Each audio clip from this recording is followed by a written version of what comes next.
Corner ഫുട്ബോളിലേക്ക് എല്ലാവർക്കും സ്വാഗതം. അപ്പം ഞാൻ അടക്കമുള്ള ഫുട്ബോൾ ഫാൻസ് കാത്തിരുന്ന UCL ഫസ്റ്റ് ലെഗ് മത്സരങ്ങൾ ഇന്നും നാളായിട്ട് നടക്കാൻ പോവുകയാണ്. അതിൽ തന്നെ ഏറ്റവും കൂടുതൽ ഡെസ്പറേറ്റ് ആയിട്ട് കാത്തിരിക്കുന്ന റയൽ മാഡ്രിഡ് അത്ലറ്റികോ മാഡ്രിഡ് മത്സരവും എൻ്റെ സപ്പോർട്ടിങ് ടീമായ ലിവർപൂളും PSG തമ്മിലുള്ള മത്സരമാണ് ഈ സീസണിലെ UCL ഫസ്റ്റ് ലെഗിലെ ഹൈലൈറ്റ്. അപ്പം ഇന്ന് 4 മത്സരവും നാളെ 4 മത്സരമായിട്ടാണ് ഫസ്റ്റ് ലെഗ് നടക്കാൻ പോകുന്നത്. അപ്പം ഇന്നത്തെ മത്സരം നോക്കുകയാണെങ്കിൽ റയൽ മാഡ്രിഡ് അത്ലറ്റികോ മാഡ്രിഡ് തമ്മിലുള്ള ഒരു വമ്പൻ പോരാട്ടം തന്നെയാണ് clash of the day. 3 derby നോക്കുകയാണെങ്കിൽ 3ലും സമനിലയാണ് പിരിഞ്ഞിട്ടുള്ളത്. ഇപ്പോൾ ഫോം വൈസ് റയൽ മാഡ്രിഡ് ഒരു അല്പം പുറകോട്ടാണ്. കാരണം കഴിഞ്ഞ കളിയിൽ 2-1 തന്നെ റയൽ ബേറ്റിസുമായിട്ട് തോറ്റിരുന്നു അവർ. പക്ഷെ കോമ്പറ്റീഷൻ ബേസ് നോക്കുകയാണെങ്കിൽ അത് റയൽ മാഡ്രിഡിന്റെ കോമ്പറ്റീഷൻ എന്ന് തന്നെ വേണം പറയാൻ. കാരണം UCL എന്ന് കേട്ട അവരെ കളി ശൈലി തന്നെ മാറുകയാണ്, അവരുടെ സ്വഭാവം തന്നെ മാറുകയാണ്. ഏതൊരു പ്ലെയർ ആയിരുന്നാലും UCL എന്ന് കേട്ട അവരുടെ സ്വഭാവം, അവരുടെ കളി ശൈലി തന്നെ മാറുന്നുണ്ട്. അപ്പം അവരുടെ ഫസ്റ്റ് ലെവൽ നോക്കുകയാണെങ്കിൽ ബെല്ലിംഗ്ഹാം സസ്പെൻഷനിലാണ്, വാൽവർഡെ പരിക്ക് മാറി തിരിച്ചു വന്നിട്ടുണ്ട്, സെബല്ലസ് പരിക്കിലാണ്. അപ്പോൾ അവരുടെ ബാക്ക് ലൈൻ നോക്കുകയാണെങ്കിൽ വാൽവർഡെ റൈറ്റ് ബാക്ക് ആയിട്ടും റൂഡിഗറിന്റെ പാർട്ണറായിട്ട് ചിലപ്പോൾ അസൻസിയോ തിരിച്ചു വന്നേക്കാം, ലെഫ്റ്റ് ബാക്ക് ആയിട്ട് ഫെർലാൻ മെൻഡി ആയിരിക്കാം. മിഡ്ഫീൽഡ് നോക്കുകയാണെങ്കിൽ സെബല്ലസ് പരിക്കിലാണ്, അപ്പം കമവിക, ചുമേനി അതുപോലെ തന്നെ മോഡ്രിച്ച് ആയിരിക്കാം മിഡ്ഫീൽഡ് കാണുക. അറ്റാക്കേഴ്സായിട്ട് വിനിഷ്യസും എംബാപ്പയും റോഡിഗ്രോയും ആയിരിക്കാം. അപ്പം 3 പേർക്കും സ്റ്റെപ്പ് അപ്പ് ചെയ്യേണ്ട ഒരു സമയം കൂടെയാണ്. കാരണം കഴിഞ്ഞ കളി ഒരു മോശ പ്രകടനം തന്നെയാണ് 3 പേരിൽ നിന്ന് കാണാൻ സാധിച്ചിരുന്നത്. അപ്പം എതിരാളി ശക്തരാണ്. അത്ലറ്റികോ മാഡ്രിഡ് ഈ സീസണിലെ ലലീഗയിൽ തന്നെ ഏറ്റവും മികച്ച ഡിഫൻസ് ഉള്ള ടീമാണ്. അതുപോലെ തന്നെ നല്ലൊരു മികച്ച കളിയാണ് സിമിയോയുടെ കീഴിൽ UCL ആയിരുന്നാലും കോപ്പ ഡെൽ റേ ആയിരുന്നാലും അതുപോലെ തന്നെ ലീഗിലായിരുന്നാലും അവർ കാഴ്ചവെക്കുന്നത്. അപ്പം അവരും മികച്ചൊരു മത്സരത്തിന് തന്നെയായിരിക്കും ശ്രമിക്കുക. അവരുടെ ഫ്രണ്ട് ലൈൻ നോക്കുകയാണെങ്കിൽ അൽവാരസ് ആയിരിക്കും അറ്റാക്ക് നയിക്കുക. അതുപോലെ തന്നെ ഗ്രീസ്മാനും സിമിയോണും കൂടെ ഉണ്ടായിരിക്കും. മിഡ്ഫീൽഡിൽ ബാരിയസും അതുപോലെ തന്നെ ഡീപ്പോളുമായിരിക്കും. അപ്പം ഇരുവരും തമ്മിലുള്ള ഒരു ക്ലാഷ് ഒരു സൂപ്പർ മാച്ച് തന്നെയായിരിക്കും. ഇന്ന് രാത്രി 1:30 മത്സരം നടക്കുന്നത്. മറ്റു മാച്ച് നോക്കുകയാണെങ്കിൽ ക്ലബ്ബൂർഗ് ആസ്റ്റൺ വില്ല തമ്മിലുള്ള മത്സരമാണ് ഫസ്റ്റ് ഇന്ന് രാത്രി 11:15 നടക്കാൻ പോകുന്നത്. ക്ലബ്ബൂർഗ് ആണെങ്കിലോ കഴിഞ്ഞ കളിയിൽ ഇറ്റാലിയൻ വമ്പന്മാരെ അറ്റ്ലാന്റയെ തോൽപ്പിച്ചുകൊണ്ടാണ് ആസ്റ്റൺ വില്ലയോട് ഏറ്റുമുട്ടാൻ പോകുന്നത്. അതെന്തായാലും മികച്ചൊരു മത്സരമായിരിക്കും. കാരണം എതിരാളി ശക്തരാണ് ആസ്റ്റൺ വില്ല. കാരണം ഈ വിന്റർ ട്രാൻസ്ഫറിന്റെയും മാലിനെയും അതുപോലെ തന്നെ അസൻസിനെയും റാഷ്ഫോർഡിനെയും അവർ കൊണ്ടുവന്നത് മികച്ച ഫോമിലാണ് 3 പേരും കളിക്കുന്നത്. അപ്പൊ അതെന്തായാലും മികച്ചൊരു മത്സരം തന്നെ ആയിരിക്കും. മറ്റു മാച്ച് നോക്കുകയാണെങ്കിൽ ഡോർട്ട്മുണ്ട് ലില്ലി മാച്ച് ഇന്ന് രാത്രി 1:30 ഡോർട്ട്മുണ്ട് സ്പോർട്ടിംഗ് ലിസ്ബനെ തോൽപ്പിച്ചുകൊണ്ടാണ് റൗണ്ട് 16 അവർ എത്തുന്നത്. ലില്ലി ആണെങ്കിൽ കഴിഞ്ഞ മാച്ചിൽ ലീഗിൽ PSG 4-1 തോൽപ്പിച്ചുകൊണ്ടാണ് അവർ ഡോർട്ട്മുണ്ടുമായിട്ട് ഏറ്റുമുട്ടാൻ പോകുന്നത്.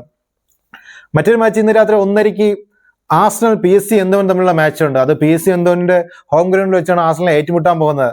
ആർസണൽ ആണെങ്കിൽ കഴിഞ്ഞ 2-3 കളികളിൽ പിന്നോട്ടാണ്, അവർ ഫോം ഔട്ടാണ് എന്ന് വേണം പറയാം. കാരണം 2 കളിയിൽ അവർ ഒരു കളി തോക്കുകയും ഒരു കളി സമനിലയാവുകയും ചെയ്തിരുന്നു. അവർക്ക് ഈ സീസണിൽ ഈ 2-3 കളി നോക്കി ഏറ്റവും കൂടുതൽ അവർക്ക് തലവേദന ആകുന്നത് അവരുടെ ഒരു സ്ട്രൈക്കർ ഇല്ലാത്ത തന്നെയാണ്. അപ്പൊ അതൊക്കെ പരിഹരിച്ചുകൊണ്ട് അവർ മികച്ചൊരു പ്രകടനം നടത്തുമെന്ന് തന്നെയാണ് അവരുടെ ഫാൻസും ആഗ്രഹിക്കുന്നത്. അപ്പൊ ഇന്ന് 4 മത്സരങ്ങളാണ്. നാളെ നോക്കിയാണെങ്കിൽ 4 മത്സരങ്ങളുണ്ട്. അതുപോലെ അത് ഏറ്റവും കൂടുതൽ ബിഗ് മാച്ച് ആയിട്ടുള്ളത് ലിവർപൂൾ PSG മാച്ച് തന്നെയാണ്. നാളെ രാത്രി 1:30 PSG ഹോം ഗ്രൗണ്ടിൽ വെച്ചാണ് ആ മാച്ച് നടക്കാൻ പോകുന്നത്. എന്തായാലും ലിവർപൂളിന് ഒരു അഗ്നി പരീക്ഷണം തന്നെയായിരിക്കും ആ മാച്ച്. കാരണം PSG വൻ ഫോമിലാണ്, മാരക ഫോമിലാണ് എന്ന് വേണം പറയാൻ. കാരണം അവർ ലാസ്റ്റ് തോറ്റത് ബയൺ മ്യൂണിക്കുമായിട്ട് USA ചാമ്പ്യൻ ലീഗിലാണ്. അതിനുശേഷം 22 മാച്ചുകൾ അവർ അൺബീറ്റൻ ആണ്. കഴിഞ്ഞ 5 മാച്ചുകളിൽ നിന്ന് 21 ഗോളാണ് അവർ സ്കോർ ചെയ്തിട്ടുള്ളത്. ഈ സീസണിൽ ഈ ലീഗിൽ അവർ ഇതുവരെയ്ക്കും തോറ്റിട്ട് പോലുമില്ല. കഴിഞ്ഞ 2 പ്രാവശ്യം നേർക്കുനേർ ഏറ്റുമുട്ടിയപ്പോൾ ഒരു കളി ലിവർപൂളും ഒരു കളി PSG വിജയിച്ചിരുന്നു. ലിവർപൂളിനാണെങ്കിൽ ട്രെൻഡിനും ഒരു അഗ്നിപരീക്ഷണം തന്നെയായിരിക്കും. കാരണം ബറേലയും അതുപോലെ തന്നെ ന്യൂവസിനെയും അതുപോലെ തന്നെ റാമോസിനെയൊക്കെ തടയിടേണ്ടി വരിക എന്നൊരു ശ്രമകരമായ ഒരു ദൗത്യം ട്രെൻഡിന് കാണും. കാരണം കഴിഞ്ഞ കളി നോക്കുകയാണെങ്കിൽ 1-1 സിറ്റുവേഷന് ട്രെൻഡ് പതറിപ്പോയിരുന്നു. ലിവർപൂളിന്റെ ലൈനപ്പ് നോക്കുകയാണെങ്കിൽ ബാക്ക് ലൈനിൽ ട്രെൻഡ് അതുപോലെ തന്നെ കൊനാറ്റ അതുപോലെ തന്നെ ക്യാപ്റ്റൻ വാൻഡേ റോബർട്ട്സൺ ആയിരിക്കാം. മിഡ്ഫീൽഡിൽ മെക്കാലിസ്റ്റർ, സൊബസ്ലൈ, ഗ്രാംബർച്ച് ആയിരിക്കാം വരിക. അപ്പൊ ഫ്രണ്ട് ലൈനിൽ ചിലപ്പോൾ ഒരു മാറ്റം വന്നേക്കാം. ഗാക്കോ ഫ്രണ്ട് ലൈനിൽ തിരിച്ചു വന്നേക്കാം. സെൻട്രൽ ഫോർവേഡ് ആയിട്ട് ഒന്നുകിൽ ജോട്ട അല്ലെങ്കിൽ ന്യൂനസ് ആയിരിക്കാം. മിക്കവാറും ജോട്ടയ്ക്ക് തന്നെയായിരിക്കും സാധ്യത. റൈറ്റ് വിങ്ങിൽ സല തന്നെയായിരിക്കും. അപ്പം മികച്ചൊരു മത്സരം തന്നെയായിരിക്കും PSG മാച്ച് എന്ന് നമുക്ക് യാതൊരു സംശയമില്ലാതെ പറയാം. മറ്റ് മാച്ചുകൾ നോക്കുകയാണെങ്കിൽ ബാർസലോണ ബെനിഫിക്ക മാച്ച് 1:30 ഉണ്ട്. ബെനിഫിക്കയുടെ ഹോം ഗ്രൗണ്ടിൽ വെച്ചാണ് ബാർസലോണയ്ക്ക് മത്സരം. ബെനിഫിക്ക കഴിഞ്ഞ 8 മത്സരങ്ങളിൽ നല്ല ഫോമിലാണ്. ഒരു മത്സരം പോലും തോറ്റിട്ടില്ല. അവരുടെ സൂപ്പർ താരം ഡിമരിയ പരിക്കിലിന്റെ പിന്നിലാണ്. കഴിഞ്ഞ മാച്ച് നോക്കുകയാണെങ്കിൽ 5-4 എന്ന സ്കോർ ലൈനിലാണ് ബാർസലോണ വിജയിച്ചത്. ബാർസലോണ കഴിഞ്ഞ കളിയിൽ റൈസ് സോസിദാസിനെ 4-0 തോൽപ്പിച്ച് കൊണ്ടുള്ള ആ ആത്മവിശ്വാസത്തിലാണ് ബെനിഫിക്കയുമായിട്ട് ഏറ്റുമുട്ടാൻ പോകുന്നത്. സൂപ്പർ ഫോമിലാണ് ബാർസലോണയും. അവരുടെ ലൈനപ്പ് നോക്കുകയാണെങ്കിൽ റൈറ്റ് വിങ്ങിൽ ലാമിൻ യമാലും, സെൻട്രൽ ഫോർവേഡ് ഒന്നുകിൽ ഫെറാൻ ടോറസ് അല്ലെങ്കിൽ ലെവൻഡോസ്കി ആയിരിക്കും, ലെഫ്റ്റ് വിങ്ങിൽ റാഫിനെ ആയിരിക്കും വരിക. അപ്പം മിഡ്ഫീൽഡ് നോക്കുകയാണെങ്കിൽ പെഡ്രി എന്തായാലും കാണും. ഒന്നുകിൽ ഡിയോങ്ങും അല്ലെങ്കിൽ ഒന്ന് കസിയുടെ ആയിരിക്കും കൂടെ പാർട്ണറായിട്ട് വരിക. അതുപോലെ തന്നെ ബാക്ക് ലൈനിൽ മാർട്ടിനസ്, കുബാർസോ അല്ലെങ്കിൽ അറൂജ ആയിരിക്കും ബാക്ക് ലൈന് ഡിഫൻസിൽ വരിക. പിന്നെ റൈറ്റ് ബാക്ക് ആയിട്ട് കോണ്ടയും ലെഫ്റ്റ് ബാക്ക് ആയിട്ട് ബ്ലേഡ് ആയിരിക്കും വരുന്നത്. അങ്ങനെ ബാർസലോണയ്ക്ക് ബെനിഫിറ്റ് ആയിട്ടുള്ള മത്സരം നല്ലൊരു മത്സരം തന്നെയായിരിക്കും. മറ്റു മത്സരം നോക്കുകയാണെങ്കിൽ ഫിയനോട് ഇന്റർ മിലാൻ തന്നെയുള്ള ക്ലാഷാണ് നാളെ രാത്രി 11:15 ആദ്യം നടക്കാൻ പോകുന്നത്.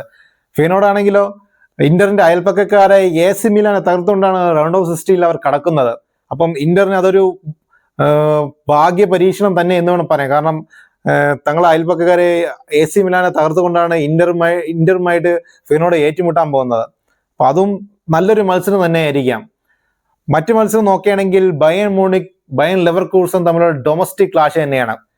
കഴിഞ്ഞ 3 മത്സരങ്ങളിൽ സാബി അലോൻസോന്റെ ലെവർകൂസനെ ഒന്ന് തോൽപ്പിക്കാൻ പോലും ബയൺ മ്യൂണിക്കിന് സാധിച്ചിട്ടില്ല. ഒരു മത്സരം ലെവർകൂസൻ വിജയിക്കുകയും 2 മത്സരം സമനിലയാവുകയാണ് ചെയ്തിരുന്നത്. അപ്പം ബയൺ മ്യൂണിക്കിന് അതൊരു അഗ്നി പരീക്ഷണം തന്നെയായിരിക്കും. കാരണം അടുത്ത ക്വാർട്ടറിൽ അവർക്ക് കടക്കണമെന്നുണ്ടെങ്കിൽ ബയൺ ലെവർകൂസനെ തോൽപ്പിച്ചേ മതിയാവൂ. എന്നാൽ ബയൺ ലെവർകൂസൻ ആണെങ്കിൽ മികച്ച ഫോമിലാണ് അവരും കളിക്കുന്നത്. നാളെ രാത്രി 1:30 ആ മത്സരം നടക്കാൻ പോകുന്നത്. അപ്പൊ നിങ്ങൾ ഏത് ടീമിനെയാണ് സപ്പോർട്ട് ചെയ്യുന്നതെന്ന് എന്റെ താഴെ കമന്റിലൂടെ അറിയിക്കുക. അതുപോലെ തന്നെ സ്കോർ ലൈൻ നാളത്തെയും ഇന്നത്തെയും നാളത്തെ സ്കോർ ലൈൻ എന്തായിരിക്കുമെന്നും എന്റെ കമന്റിലൂടെ അറിയിക്കുക. അപ്പോൾ പുതിയൊരു വീഡിയോ കാണുന്നവരേക്കും നമസ്കാരം.